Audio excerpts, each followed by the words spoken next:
जी sir, visible है।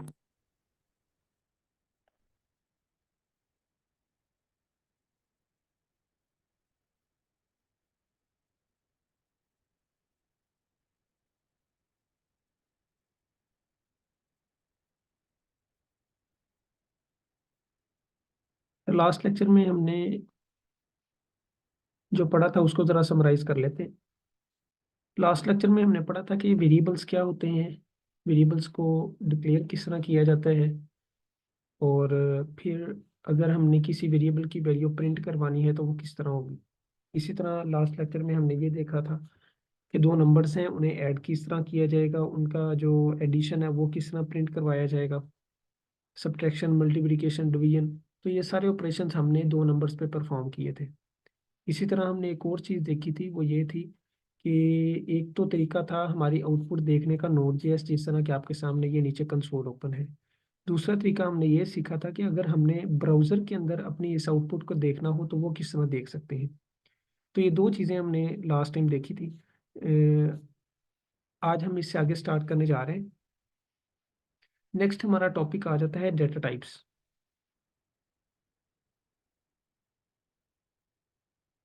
Data types क्या होती हैं? तो डेटा टाइप्स के हवाले से ये समझ लें कि जैसा कि हम ये समझते हैं कि डेली लाइफ में भी अगर हमारा डाटा होगा तो वो डिफरेंट टाइप्स का हो सकता है।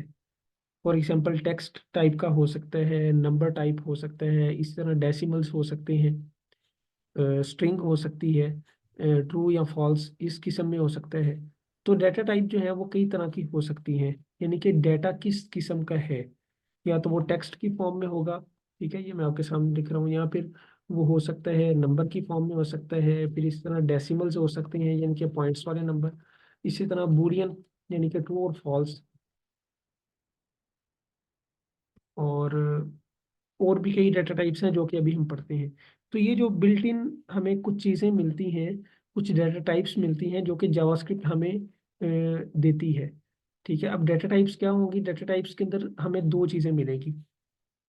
एक तो हमें डाटा टाइप से ये पता चलेगा कि ये जो वेरिएबल है ये किस डाटा टाइप का है, यानी कि इसकी टाइप क्या है, आया कि ये नंबर है, ये स्ट्रिंग है, बूलियन है, ट्रू और फॉल्स की फॉर्म में है या किस फॉर्म में है। और दूसरा हमें ये पता चलेगा कि कंप्यूटर के अंदर इसने कितनी मेमोरी लेनी है। हर जो डाटा टाइप होती है, नंबर जो है उसकी डिफरेंट मेमोरी होती है, टेक्स्ट की डिफरेंट मेमोरी साइज होता है, यानी कि हर डाटा टाइप के हिसाब से जो कंपाइलर है वो मेमोरी के अंदर उतनी जगह कंज्यूम कर लेते हैं। तो डाटा टाइप हमें दो चीज़ें बताती है किसी भी वेरिएबल के बारे में। नंबर एक कि ये मेमोरी कितनी लेगा, नंबर दो कि इसकी टाइप क्या होगी, इसके अंदर किस किस्म का डाटा स्टोर हो सकता है। तो उम्मीद है कि आपको डाटा टाइप का कॉन्सेप्ट समझ आ गया होगा कि डाटा टाइप असल में होता क्या है। अब चलते हैं कि जावास्क्रिप्ट जो जो हमें डाटा टाइप्स बिल्ट इन देती है उनको ज़रा पढ़ लेते हैं। तो ये primitive data types, primitive data types का मतलब ये है कि ऐसी डाटा टाइप्स जो कि हमें पहले से बनी बनाई मिलती है।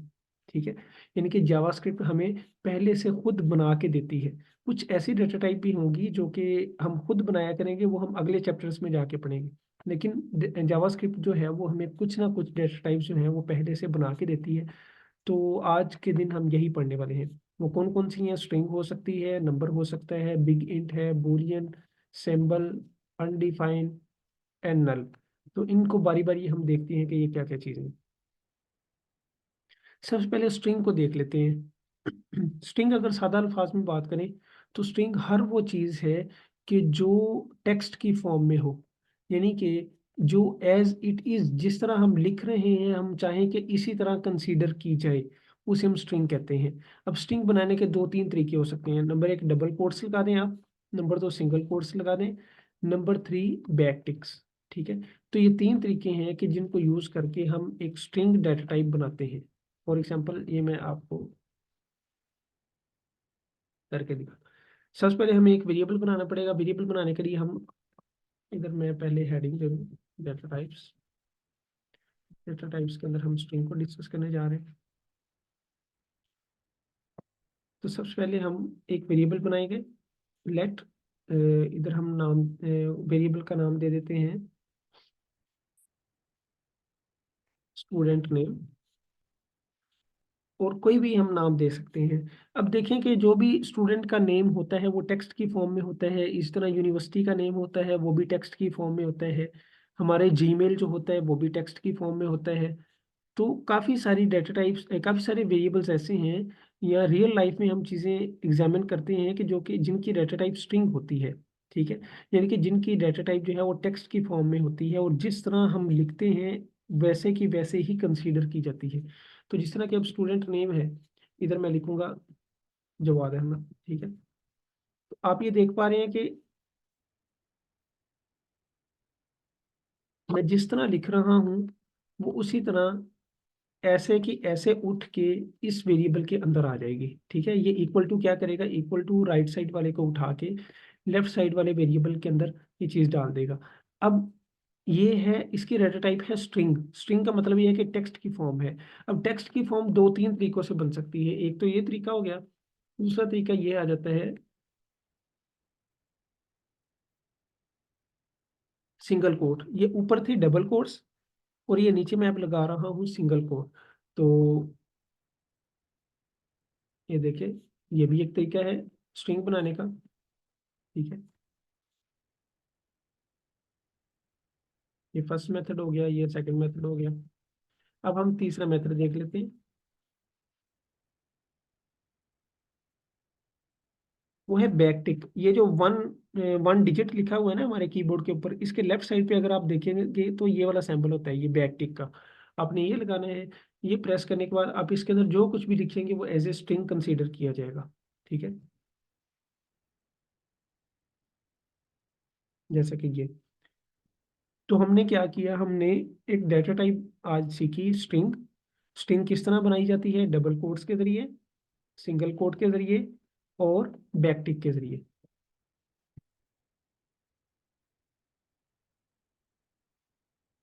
अच्छा जी, आगे चलते हैं। ये थी हमारी डेटा टाइप स्ट्रिंग।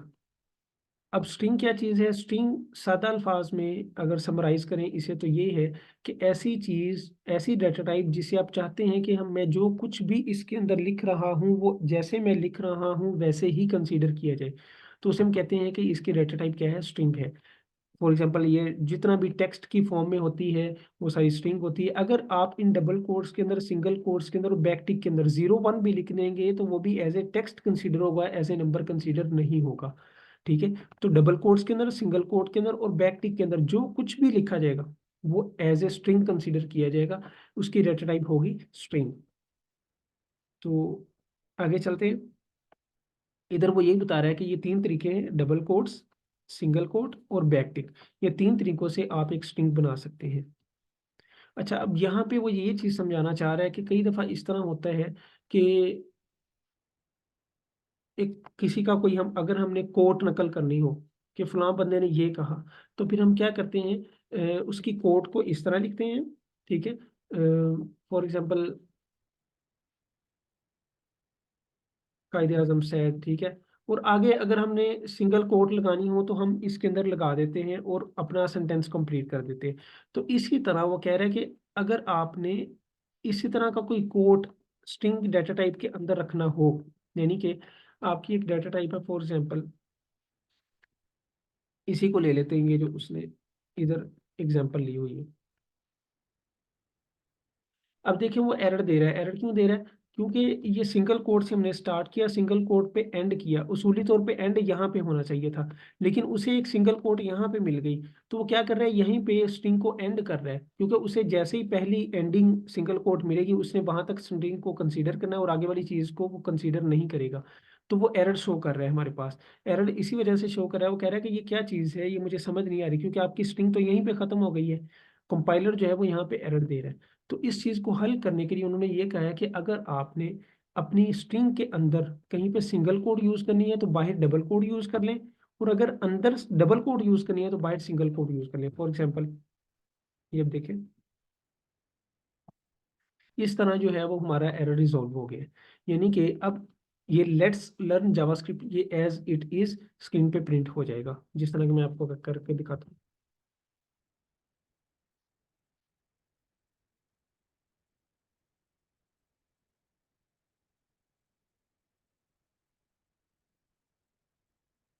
ये देखें, ये अपोस्ट्रोफी आ रही है इधर, ठीक है। तो अगर आप चाहते हैं कि सिंगल कोट जो है या अपोस्ट्रोफी वो एज ए स्ट्रिंग कंसीडर किया जाए, तो आप बाहर डबल कोट्स लगा दें। इसी तरह एक और एग्जांपल उन्होंने बुक पे दी हुई है, इसे देखते हैं। ये देखिए, अब वो कह रहे हैं कि do you want to learn JavaScript. हम ये क्वेश्चन पूछना चाह रहे हैं और ऐसी चीज चाह रहे हैं कि स्क्रीन पे चला जाए, और उसका आंसर होना चाहिए यस डबल कोट्स के साथ। लेकिन अब चूंकि डबल कोट्स यहाँ पे बाहर लगी हुई हैं, तो जैसे ही उसे पहली डबल कोट मिलेगी, उसने यहाँ पे स्ट्रिंग को एंड कर देना और आगे वाली को उसने कुछ भी कंसीडर नहीं करना है। तो इसके लिए क्या जरूरी था कि हम बाहर सिंगल कोट यूज कर लेते इसे स्ट्रिंग बनाने के लिए, और अंदर चाहे डबल कोट जितनी मर्जी दफा हम ले आते, वो फिर इशू नहीं करना था। अब देखें, अब एरर रिजोल्व हो गया है। अब जरा इसे अगर हम प्रिंट करवाएं, तो ये देखिए यस डबल कोट्स जो है वो प्रिंट हो रही है। तो हमें ये बात समझ आ गई कि अगर हम ये चाहते हैं कि हमने स्ट्रिंग के अंदर सिंगल कोट यूज करनी है, तो स्ट्रिंग बनाते हुए डबल कोट यूज करेंगे, ठीक है। और अंदर सिंगल कोट यूज हो सकती है। लेकिन अगर हम चाहते हैं कि हमने अपनी स्ट्रिंग के अंदर डबल कोट यूज करनी है, तो हम स्ट्रिंग जिस चीज के साथ बनाएंगे वो सिंगल कोट के जरिए बनाएंगे, ताकि हम उसके अंदर डबल कोट्स यूज कर पाए। अच्छा, बैकटिक हमें ये फायदा देती है कि बैकटिक के जरिए, यानी कि ये जो थर्ड मेथड है, इसके अंदर आप चाहे सिंगल कोड यूज करें चाहे डबल कोड यूज करें, आपको किसी किस्म का कोई इशू नहीं आएगा। फॉर एग्जांपल,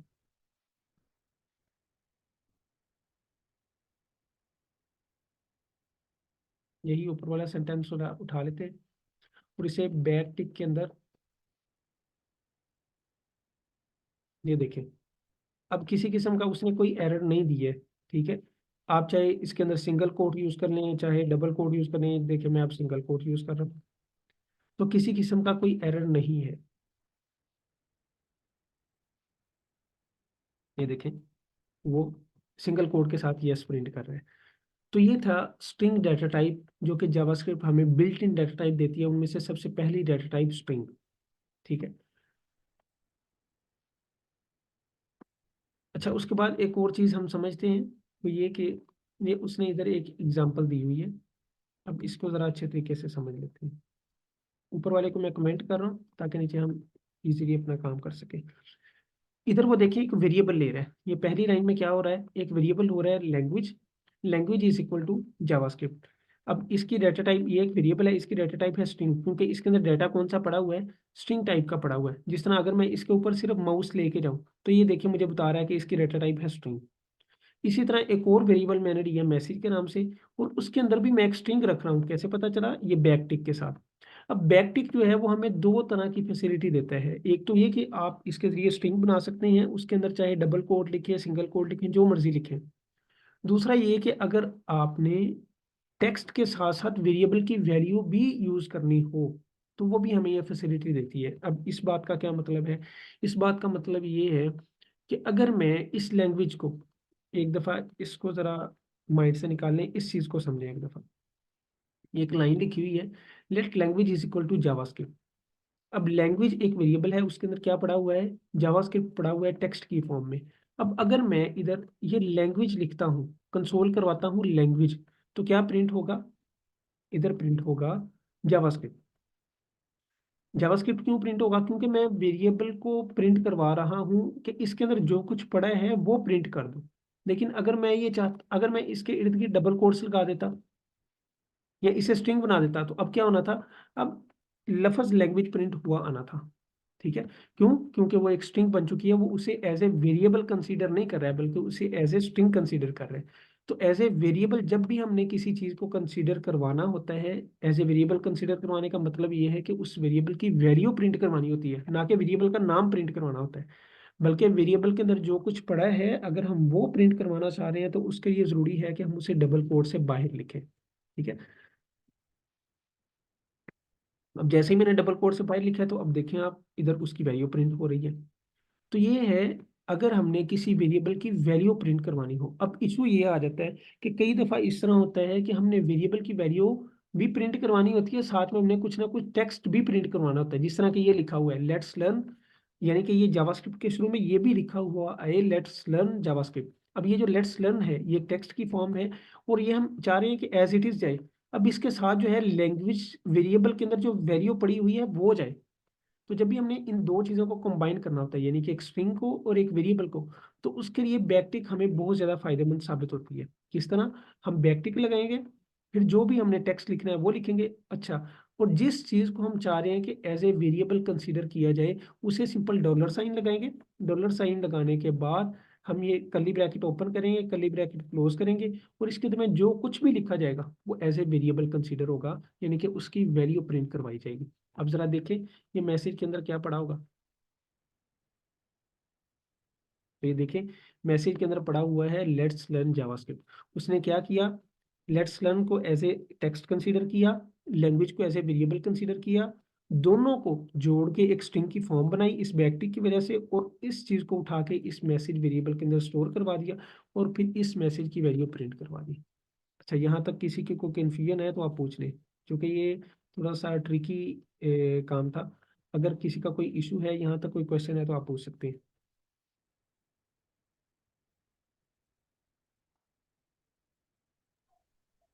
ओके ऐसे।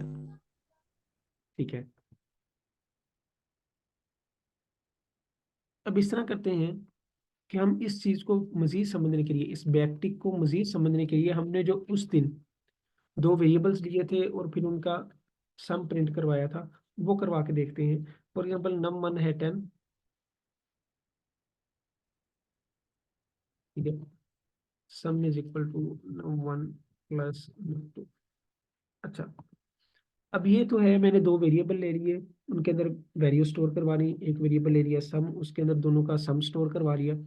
अब मैं ये चाहता हूँ कि स्क्रीन पे इधर इधर ये लिखा हुआ है सम ऑफ 10 + 20 इज इक्वल टू 30, यानी कि इस तरह लिखा हुआ है।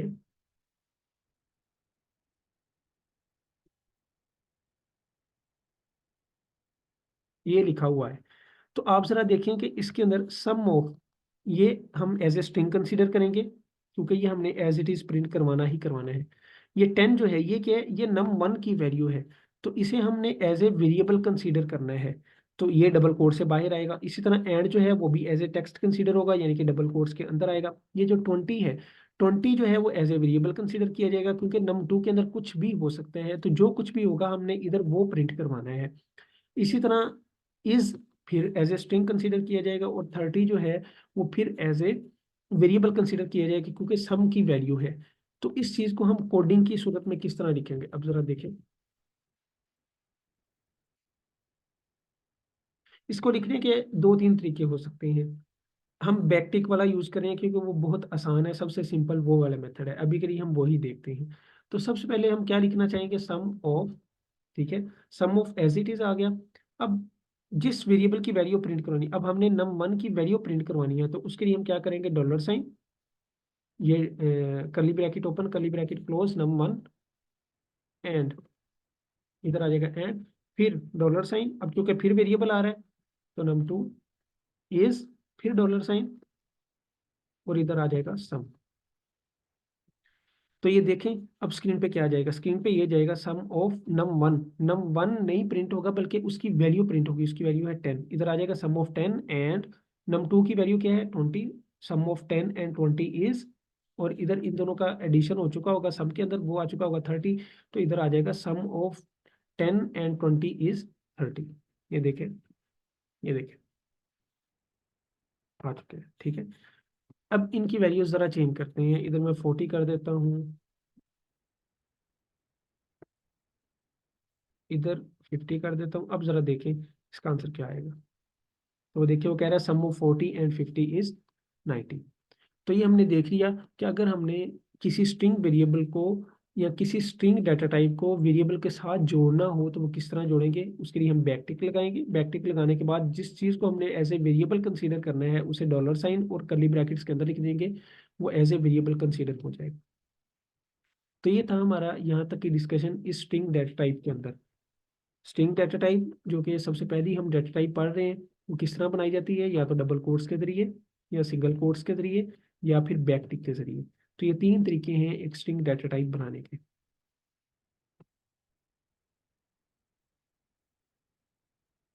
नेक्स्ट हमारी डाटा टाइप आ जाती है नंबर। नंबर क्या चीज़ है?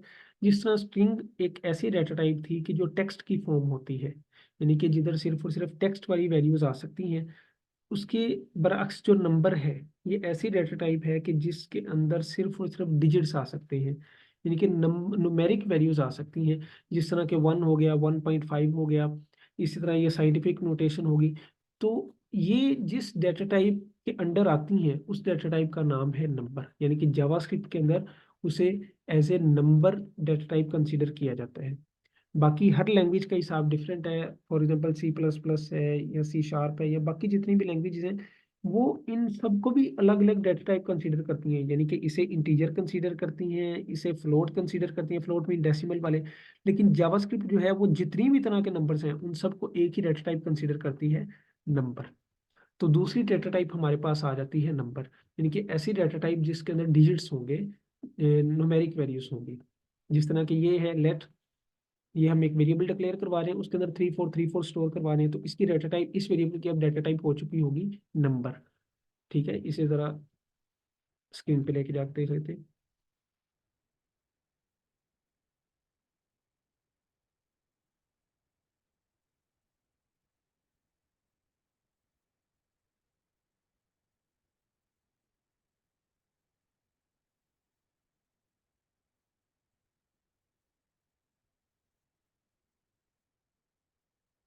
तो ये देखें, ये मैंने एक वेरिएबल लिया, उसके अंदर ये एक डिजिट फॉर्म में डाटा रख दिया। अब इसकी डेटा टाइप जरा देखें, वो नंबर बता रहा है। ऊपर जो डेटा टाइप थी वो उसकी बता रहा था, ये जो इसकी बता रहा था स्ट्रिंग, लेकिन इसकी वो डेटा टाइप बता रहा है नंबर।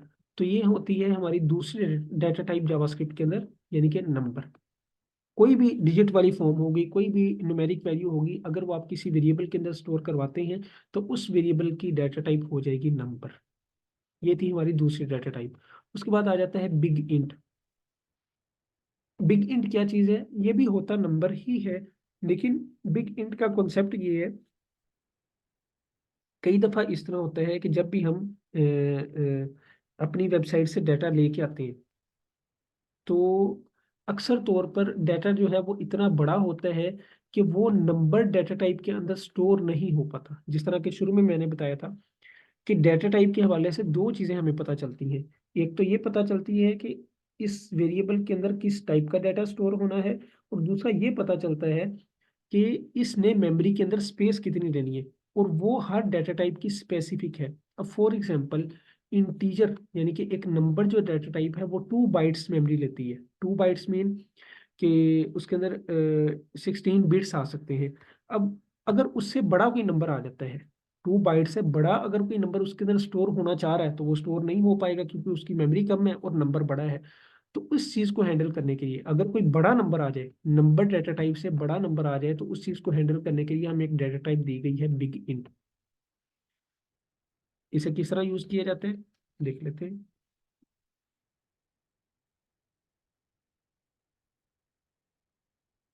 ये देखें, इसको बनाने का सादा सा तरीका है। जो सिंपल नंबर डाटा टाइप थी वो सिंपल डिजिट्स आते थे, लेकिन जो बिग इन डाटा टाइप है उसके एंड पे छोटा सा एन हम लिख देते हैं, तो उससे ये पता चल जाता है कि इसकी जो डाटा टाइप है वो बिग इंट है। सिर्फ ये फर्क है, बाकी सारा कॉन्सेप्ट और ईच एंड एवरीथिंग जो है वो नंबर डाटा टाइप वाली है।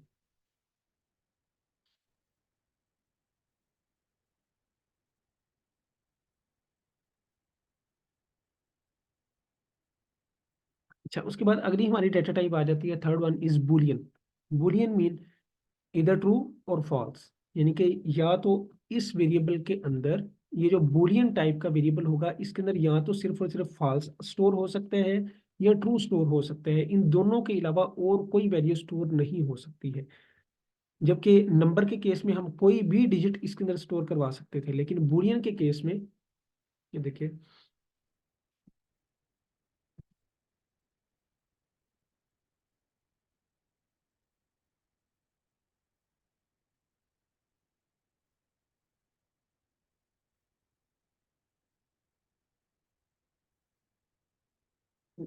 इधर ये जो डेटा टाइप अब इसकी बन चुकी है बूलियन, इसके अंदर या तो ट्रू आ सकते हैं या सिर्फ और सिर्फ फॉल्स आ सकता है। ये दो वैल्यूज आ सकती हैं, इनके अलावा और कोई वैल्यू नहीं आ सकती है। तो ये हमारी होगी अगली डेटा टाइप बूलियन। ठीक है। अच्छा, उसके बाद ये सिंबल है, इसे अभी हम स्किप कर रहे हैं, ये बाद में हम पढ़ेंगे। उसके बाद आ जाती है डेटा टाइप अनडिफाइंड। अनडिफाइन क्या होता है? अनडिफाइन के पीछे स्टोरी ये है कि हमने शुरू शुरू में देखा था कि, यानी कि प्रीवियस लेक्चर में, कि जब भी हम किसी वेरिएबल को डिक्लेयर करते हैं, डिक्लेयर करने का मतलब ये था कि एक होता है वेरिएबल को डिक्लेयर करना, एक होता है वेरिएबल को इनिशियलाइज करना। जब भी हम वेरिएबल को डिक्लेयर करते हैं तो क्या होता है? वेरिएबल को डिक्लेयर करने का मतलब ये होता है data type plus variable name. ठीक है, यानी कि हमने सिर्फ और सिर्फ डेटा टाइप बता देनी होती है और वेरिएबल का नेम बता देना होता है। फॉर एग्जांपल, बस ये इतना हमने क्या बता दिया है कि ये एक वेरिएबल होगा और इसका जो है वो नाम ये है। बस ये हमने दो चीजें बता देनी होती हैं डिक्लेरेशन के अंदर। अब अभी तक इस num3 को कोई वैल्यू असाइन नहीं हुई है, यानी कि ये खाली पड़ी हुई है, इसके अंदर कोई वैल्यू नहीं है। लेकिन इनिशियलाइजेशन के अंदर दोनों चीजें आ जाती हैं। num4 इज इक्वल टू, अब ये देखिए इधर हम क्या करें, at the time of declaration, यानी कि डिक्लेयर करते हुए जब इस वेरिएबल को डिक्लेयर किया जा रहा है उसी वक्त हम इसे एक वैल्यू भी दे रहे हैं। तो जब हम वैल्यू दे रहे होते हैं at the time of declaration, उसे कहा जाता है इनिशियलाइजेशन, कि हम वेरिएबल को इनिशियलाइज कर रहे हैं। लेकिन अगर हम उसे उसी वक्त वैल्यू असाइन ना करें तो उसे हम कहते हैं कि हम ये वेरिएबल को डिक्लेयर कर रहे हैं। अच्छा, अब यहाँ पे क्या पड़ा होगा? num3 के अंदर अभी तक कुछ भी नहीं पड़ा होगा, ठीक है, क्योंकि हमने उसे कोई वैल्यू दी नहीं है। लेकिन इधर num4 के अंदर 10 पड़ा होगा। अब num3 के अंदर जब कोई वैल्यू नहीं पड़ी है तो इस चीज को किस तरह बताया जाएगा कि इसके अंदर क्या पड़ा है? तो उसके लिए उन्होंने एक डेटा टाइप बनाई है अनडिफाइंड। अनडिफाइंड का मतलब ये है कि इस वेरिएबल को अभी तक कोई भी वैल्यू असाइन नहीं की गई है। फॉर एग्जाम्पल, उसने एक वेरिएबल बनाया लेट अनअसाइन, जिस तरह अभी हमने ये एक वेरिएबल बनाया, अगर हम इसे कंसोल करवाते हैं तो देखिएगा वो अनडिफाइंड प्रिंट करेगा। num3 की वैल्यू अनडिफाइंड आएगी। ये देखें अनडिफाइंड, वो कह रहा है कि आपका ये जो वेरिएबल है इसके अंदर अनडिफाइंड पड़ा हुआ है। अनडिफाइंड का मतलब ये है कि ये ऐसा वेरिएबल है जिसको अभी तक कोई वैल्यू असाइन नहीं की गई है। तो ये उम्मीद है कि अनडिफाइंड आपको समझ आ गया होगा। अब इसके अंदर क्या पड़ा होगा? इसके अंदर 10 पड़ा होगा क्योंकि इसको हमने वैल्यू असाइन कर दी है। लेकिन इसके अंदर कोई वैल्यू असाइन नहीं की गई है तो इसके अंदर अनडिफाइंड पड़ा होगा। तो अनडिफाइंड का सिर्फ और सिर्फ ये मकसद है, ये उन्होंने इसीलिए बनाई है कि किसी वेरिएबल के अंदर डाटा असाइन हुआ है या नहीं हुआ है, सिर्फ इस चीज को आइडेंटिफाई करने के लिए। अगर तो डाटा असाइन हो गया है तो फिर जो भी डाटा असाइन हुआ होगा उसके अकॉर्डिंगली उसे डाटा टाइप मिल जाएगी। लेकिन अगर कोई भी डाटा असाइन नहीं हुआ है तो फिर हम जो है उसे अनडिफाइंड डाटा टाइप असाइन कर देंगे कि ये ऐसे वेरिएबल है जिसको अभी तक डाटा असाइन नहीं हुआ है। उसके बाद आगे आ जाती है नल। नल डाटा टाइप, नल डाटा टाइप का कॉन्सेप्ट ये है कि अगर आप ये चाह रहे होते हैं, कई दफ़ा इस तरह के सिनेरियो आ जाते हैं कि आप किसी वेरिएबल को ऐसे ही इस तरह अनडिफाइंड नहीं छोड़ना चाहते, यानी कि ऐसे नहीं छोड़ना चाहते कि इसको अभी तक कोई वैल्यू असाइन नहीं की है, बल्कि आप चाहते हैं कि एक दफ़ा उसे कुछ ना कुछ वैल्यू मिल जाए, बाद में हम उसकी वैल्यू चेंज कर लेंगे। तो वो जो एक दफ़ा कुछ ना कुछ वैल्यू दी जाती है उसे अनडिफाइंड ना छोड़ने की वजह से, तो वो जो वैल्यू दी जाती है उसे हम कहते हैं नल। ठीक है, उसे हम कहते हैं नल। अब ये जो नल है ये कुछ भी नहीं है, ठीक है, ये एक डाटा टाइप है। उन्होंने स्पेसिफिक डाटा टाइप बनाई है इस चीज को शो करने के लिए जो कि कुछ भी नहीं है। फॉर एग्जांपल, जिस तरह के जीरो है, ये जो जीरो है, जीरो बेसिकली कुछ भी नहीं है। जीरो का मतलब तो यही है ना कि कुछ भी नहीं।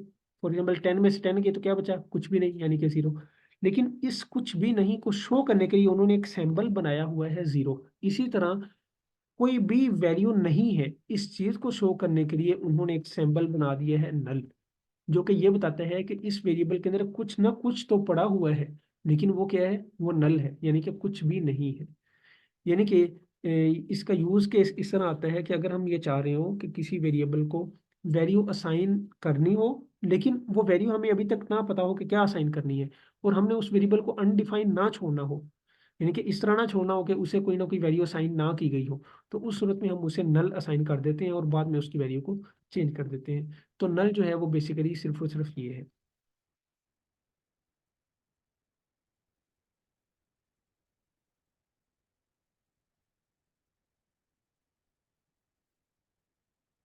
अच्छा, यहाँ तक किसी का कोई क्वेश्चन है? ओके है सर। ठीक है। अच्छा, बाकियों को भी समझ आ रही है? आप अपने आप को अनम्यूट कर सकते हैं। आप यहाँ तक जरा चीजें रिवाइज करें, फिर आगे चलते हैं। आपके पास मोस्टली लोगों के पास ये बुक होगी। साथ साथ बुक भी ओपन रखें, साथ साथ अपना वीएस कोड भी ओपन रखें, और साथ साथ जिस तरह मैं प्रैक्टिस कर रहा हूँ प्रैक्टिस करते रहें, ताकि अगर किसी किस्म का कोई इशू आए तो आप फौरन मुझसे पूछ सकें। और आप जो है वो अपना हैंड रेज करके क्वेश्चन पूछ सकते हैं मुझसे।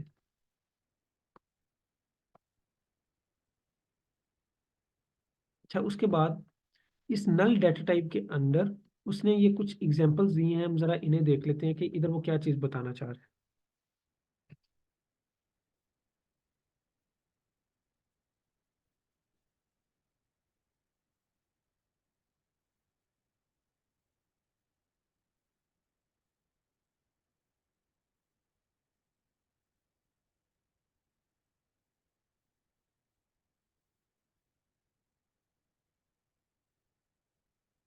सबसे पहले वो एक वेरिएबल ले रहा है, टेरिबल थिंग्स टू डू, ये उसका नाम है। वेरिएबल का नाम आप कोई भी नाम रख सकते हैं।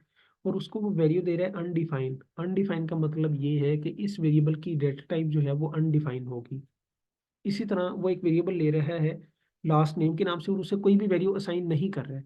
अब जब कोई भी वैल्यू असाइन नहीं की जाएगी तो उसे कौन सी डेटा टाइप असाइन होगी? उसे असाइन होगी अनडिफाइंड। तो ये दोनों, ये और ये वेरिएबल, इन दोनों को वैल्यू कौन सी असाइन हो चुकी होगी? अनडिफाइंड। ठीक है।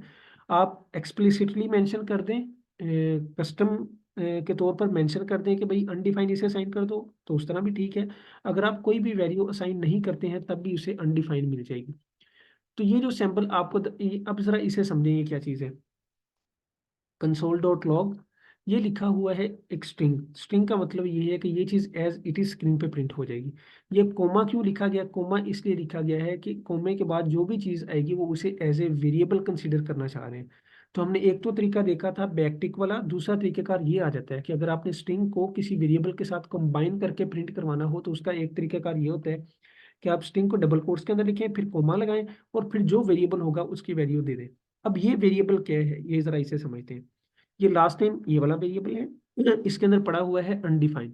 इसी तरह टेबल थिंग्स टू डू, ये वाला वेरिएबल है, इसके अंदर भी पड़ा हुआ है अनडिफाइंड। ये दरमियान में सिंबल है इक्वल टू का।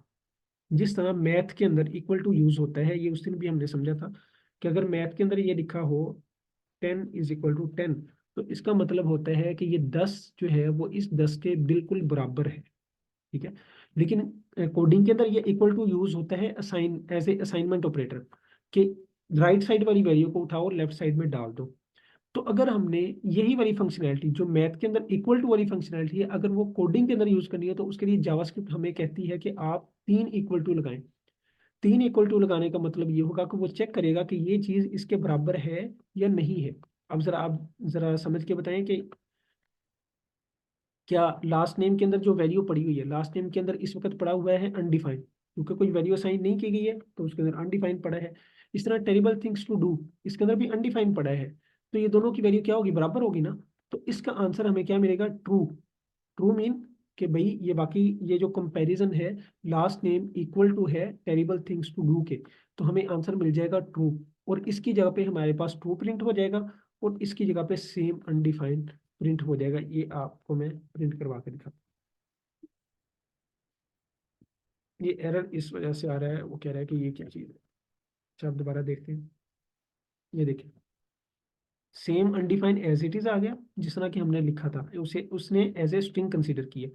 और लास्ट नेम को चेक किया कि वो टेरिबल थिंग्स टू डू के इक्वल है या नहीं है, तो इक्वल था क्योंकि दोनों के अंदर अनडिफाइंड पड़ा हुआ था, तो ट्रू प्रिंट हो गया।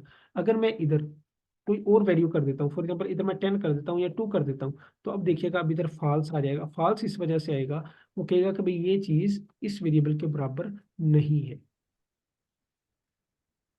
तो इन 3 लाइनों के अंदर उसने ये चीज समझाई हुई है। आगे देखते हैं। आगे वो कह रहा है कि ये जो नल है, नल एक हमने डेटा टाइप पढ़ी है, ये जो नल है और अनडिफाइंड है, ये दोनों अक्सर कंफ्यूज कर जाती हैं। तो नल और अनडिफाइंड बराबर नहीं है।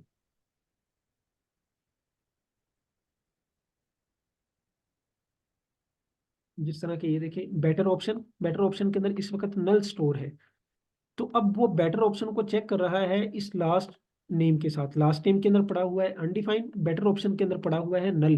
तो ये दोनों अलग अलग डाटा टाइप है ना, तो इसीलिए इन दोनों का आंसर आ जाएगा फॉल्स। अब जरा देखिएगा, ये देखिए, सेम अनडिफाइंड का आंसर आ रहा है ट्रू, और सेम नल का आंसर आ रहा है फॉल्स।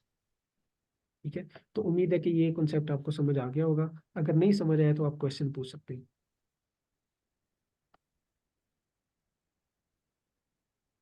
जी, यहाँ तक किसी का कोई क्वेश्चन है, कोई कंफ्यूजन है तो पूछ लें, अदरवाइज फिर आगे चलते हैं।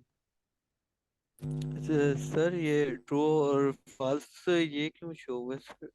ये 3 दफा जो इक्वल वाले साइन है, इस वजह से सर ट्रू और फॉल्स ये शो हुआ इस वजह से हुआ है। हाँ जी, ये इक्वल टू चेक कर रहा है, ये असल में ऑपरेटर है, एक किस्म का कंपैरिजन ऑपरेटर। ये हम आगे जाके पढ़ेंगे, अभी ये हमारा टॉपिक नहीं है। लेकिन ये क्या करता है, ये दो चीज़ों को कंपेयर करता है। अगर वो दोनों इक्वल होंगी तो ट्रू रिटर्न कर देगा, हमें ट्रू जी प्रिंट करवा देगा। और अगर दोनों चीज़ें इक्वल नहीं होंगी तो हमें फॉल्स प्रिंट करवा देगा। इसका बेसिक ठीक है सर। मकसद यही है। ठीक है सर। ठीक है। अच्छा, उसके बाद अगला हमारा टॉपिक है analysing and modifying data types. अगर हमने ये चेक करना हो, अभी के लिए आप अगर देखें तो हम डेटा टाइप किस तरह चेक कर रहे थे, उसके ऊपर होवर करते थे और चेक करते थे कि इसकी डेटा टाइप क्या है। लेकिन अगर हमने कोडिंग के थ्रू चेक करना हो कि इस वेरिएबल की डेटा टाइप क्या है, तो उसके लिए हम क्या करेंगे, तो उसके लिए ऑपरेटर एक यूज किया जाता है जो कि हमें बता देते हैं कि इसकी डेटा टाइप क्या है। ये ऑपरेटर है टाइप ऑफ। हम लिखेंगे टाइप ऑफ, और उसको जो भी वेरिएबल देंगे, ये टाइप ऑफ हमें उसकी डेटा टाइप बता देगा कि इसकी डेटा टाइप क्या है। अभी तक हमने कितने डेटा टाइप्स पढ़ी हैं, स्ट्रिंग पढ़ी है, नंबर पढ़ी है, बूलियन, इसी तरह नल, अनडिफाइंड। तो ये इनमें और से, बिग हिट भी। जी बिग इंट। तो जो भी डाटा टाइप होगी इस वेरिएबल की, ये टाइप ऑफ हमें बता देगा कि इस वेरिएबल की डाटा टाइप क्या है। फॉर एग्जांपल, इस कोड को जरा उधर रख के देखते हैं।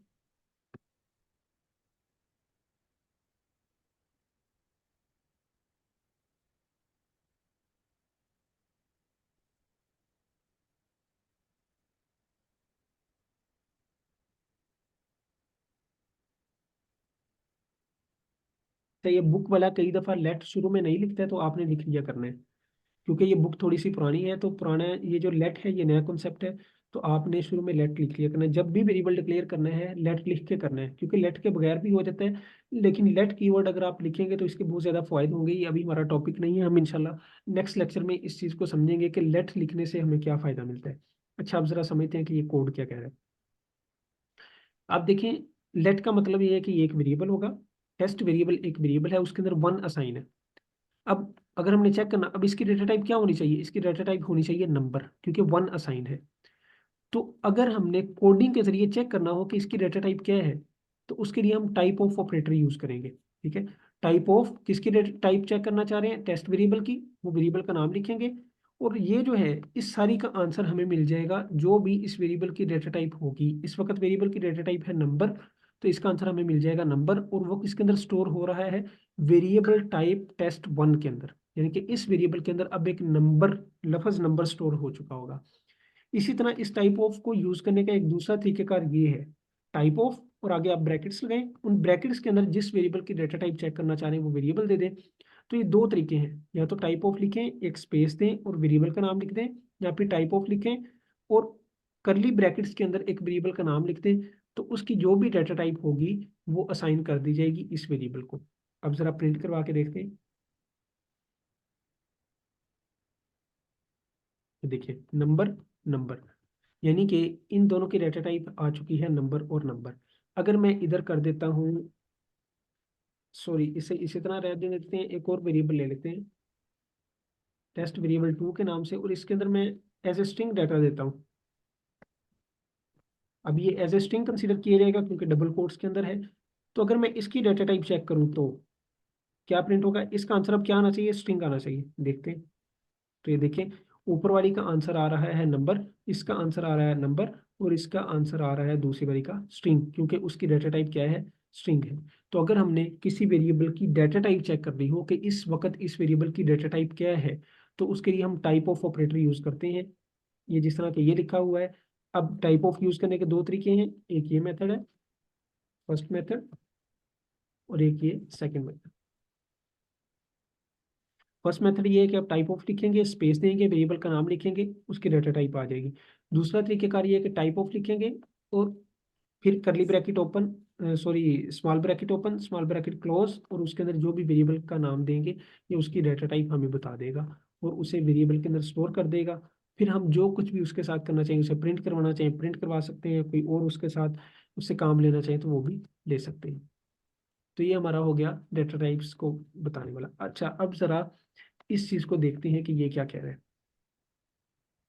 लेट str एक वेरिएबल डिक्लेयर किया, उसके अंदर उसने हेलो रख दिया। अब इस वेरिएबल की डाटा टाइप क्या होनी चाहिए? स्ट्रिंग होनी चाहिए। इसी तरह let nr is equal to 7, ये एक वेरिएबल का नाम है, आप कोई भी नाम रख सकते हैं। उसके अंदर 7 पड़ा हुआ है। 7 पड़ा होने का मतलब ये है कि इस वेरिएबल की डाटा टाइप क्या होगी? नंबर। इसी तरह बिग नंबर, चूंकि एंड पे n है, तो इस वेरिएबल की डेटा टाइप क्या होगी? बिग इंट होगी।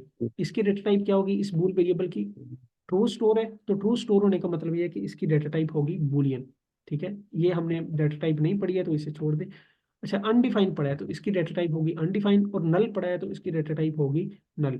तो सिंपल आगे ये कंसोल डॉट लॉग के जरिए वो सिर्फ यही चेक करवा रहा है, जिस तरह कि अभी हमने ये चेक किया है, इस तरह इन सब की बारी बारी डाटा टाइप चेक करवा रहा है और प्रिंट करवा रहा है, जिस तरह के ये नीचे प्रिंट हुई हुई है। तो यहाँ तक अगर किसी का कोई क्वेश्चन है तो आप पूछ सकते हैं। सर ये ये जो वेरिएबल्स की सर डेटा टाइप्स है, ये तो सर दिखने में ही पता चल जाती है, तो टाइप ऑफ ऑपरेटर का आगे काम होगा सर? अच्छा, लिखने में नहीं पता चलती हैं।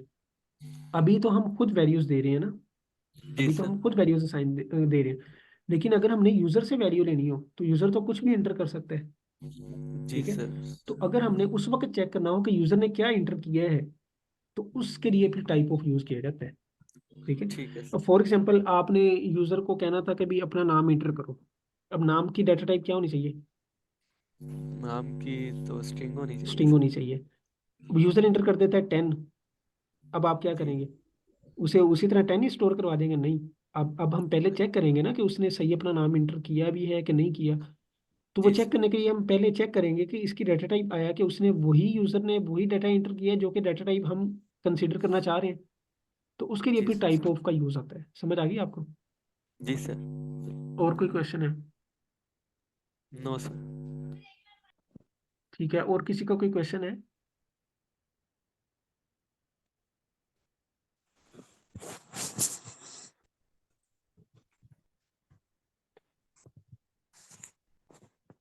चलिए ठीक है जी, सेशन क्लोज करते हैं। ज़रा समराइज कर लेते हैं आज हमने क्या क्या पढ़ा है।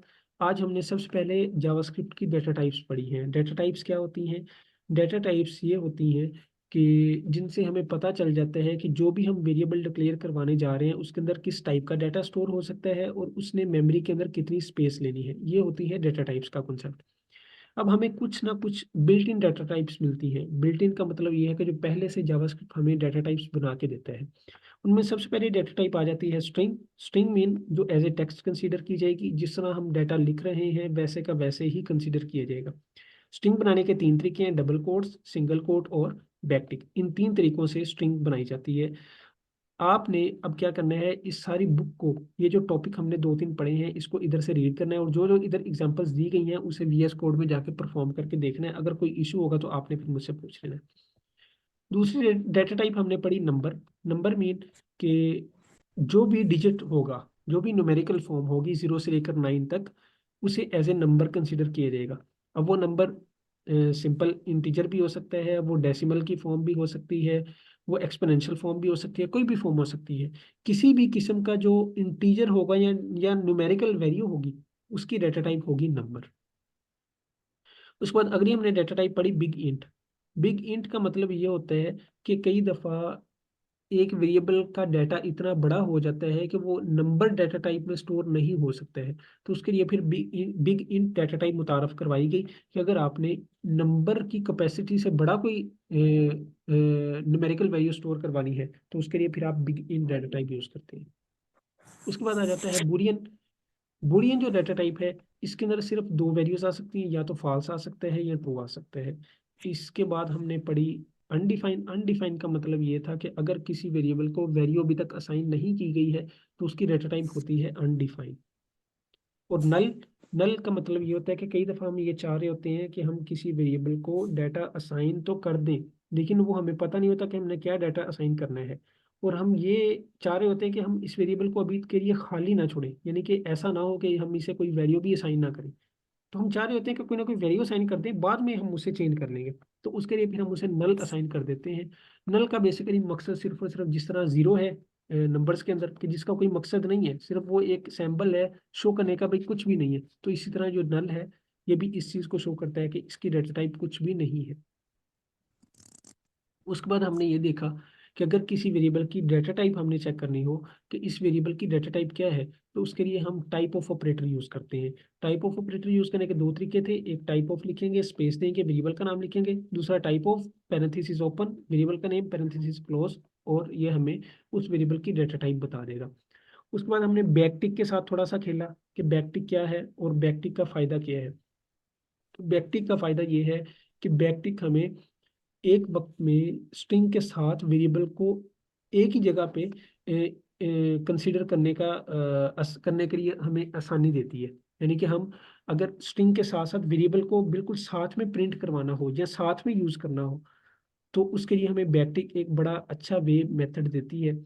वो क्या है कि हम डॉलर का साइन लगाते हैं, उसके बाद करली ब्रैकेट ओपन करते हैं, करली ब्रैकेट क्लोज करते हैं, और जिस भी चीज़ को हम एज ए वेरिएबल कंसीडर करना चाह रहे हैं वो उसके अंदर लिख देते हैं, तो वो एज ए वेरिएबल कंसीडर हो जाती है। जिस तरह के ये देखें, तो ये है बैकटिक। उम्मीद है कि आपको ये चीज़ें समझ आ गई होंगी। फिर भी आपने बुक से जाके, ये बुक मैं दोबारा शेयर कर देता हूँ, आपने बुक से जाके दोबारा पढ़ना है इन सारी चीज़ों को, और ये जितनी भी इधर एग्जांपल्स दी हुई हैं इन्हें प्रैक्टिस करना है। उसके बाद जो है हम नेक्स्ट लेक्चर में converting data types, data type की कन्वर्जन सीखेंगे कि एक डाटा टाइप को दूसरी डाटा टाइप में कैसे कन्वर्ट किया जाता है। और फिर हम ऑपरेटर्स पढ़ेंगे जो कि एक्चुअल हमारे ये इधर से फिर इनमें से कुछ तो हम पढ़ चुके हैं, बाकी कुछ ऑपरेटर्स आ जाएंगे जो वो फिर हम नेक्स्ट लेक्चर में पढ़ेंगे। अगर किसी का कोई क्वेश्चन है तो आप पूछ सकते हैं।